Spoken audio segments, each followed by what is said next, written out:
totoo po bang walang nakukulong sa utang?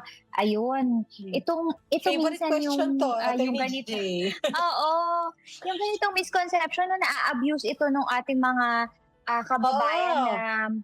irresponsible pagdating sa pangungutang at hindi pagbabayad ng mga hindi pagbabayad sa mga pinagkakautangan.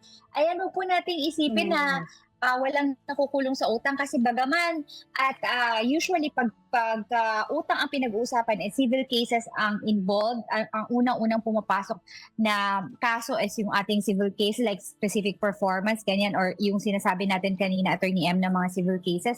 Pero pwede rin po talaga kayong makasuhan ng estafa kung meron mapo-prove na talagang kayo ay nanloko, 'di ba? Mm. Nanguha kayo 'Di ng ba? pera ng iba, oo.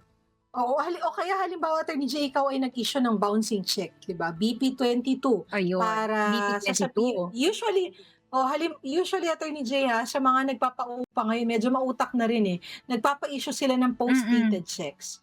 Para may assurance sila, 'di mm. ba, na within that duration of the lease agreement, puwede ka nilang kasuhan kung, ikaw ay hindi magbabayad at laging through check na lang or 'di ba, yung may cheque ka na lang na-i-issue at dun na nila kukunin yung pondo na pangbayad mo doon sa iyong, inuupahan. So again, kahit walang kulong depende 'no, kung halimbawa nga may grounds at kumpleto yung elements for estafa, puwedeng estafa. Puwede rin 'pag nag-issue ka ng bouncing check o hindi ka naka-maintain ng, this amount na pangbayad sa pinagkakautangan mo, puwede ka rin makasuhan. And also, it does not mean na walang nakukulong sa utang, hindi ka na kailangang magbayad. Kailangan mo pa ring bayaran kasi Iyon, bagaman oo, bagaman sige sabihin mo walang elements ng estafa, walang kang inisyong tseke, puwede pong may small claims pa rin tayo na puwede ka pa ring singilin kapag ikaw ay nagkakautang. mm. So, I don't know kung bakit nagkakaroon ng, false sense of security 'no, misleading po ito na yung sasabihin natin, "Ay wala namang nakukulong sa utang," pero kailangan mo pa rin magbayad ng utang, 'di ba? At hindi Oo totoo 'yan, dahil may mga correct. cases na puwede kang makulong dahil sa utang. So, dapat po malinaw 'yan, oh, dapat malinaw natin din sa ating programa, Attorney J, dahil alam mo mabanggit ko lang, Mm, Attorney mm. J, may mga seminars akong na-attendan na talagang yung iba nakikita ko dun sa group chat sinasabi nila na, "Okey lang yun, wala naman pong nakukulong sa utang."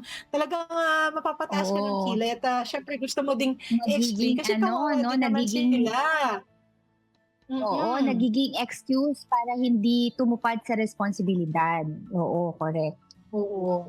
So, obligasyon po ang pagbabayad ng utang. So, kailangan pong bayaran 'yan. Huwag kakalimutan kasi kawawa Mm. naman yung tao nagpautang na tapos, ikaw babalewalain mo na lang kasi malakas ang loob mo na okey lang naman yun, wala naman nakukulong sa utang, 'di ba? Ayun, 'wag naman po. Mm, Kailangan tama. pong bayaran